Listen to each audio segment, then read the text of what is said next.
इहे एगो बात नहीं बताओ तू समझाई के कैसे 900 कुंडा मारलू झुलनी तर दबाई के। इहे एगो बात नहीं बताओ तू समझाई के कैसे 900 कुंडा मारलू झुलनी तर दबाई के। राजे आज झुलनी के जय हो तू बताई के, राजे आज झुलनी के जय हो तू बताई के जनमा तोहरे जाई झुलने तर दबाई के जनमा तोहरे जाई झुलने तर दबाई के।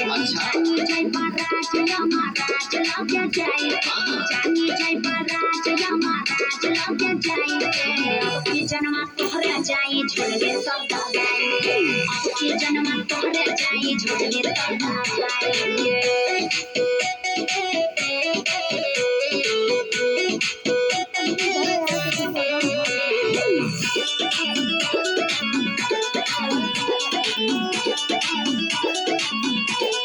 सोनार से गढ़लू की लोहार से पिटावा। अरे जाना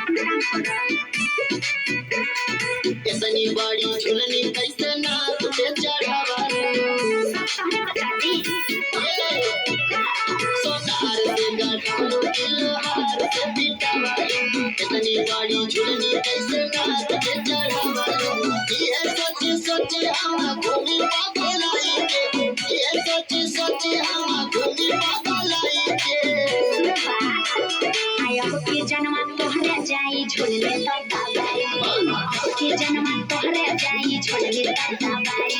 जानी जय बराज यमा राज लगे जाई जानी जय बराज यमा राज लगे जाई के जनमा तोहरे जाई झुलने तर दबाई के जनमा तोहरे जाई झुलने तर दबाई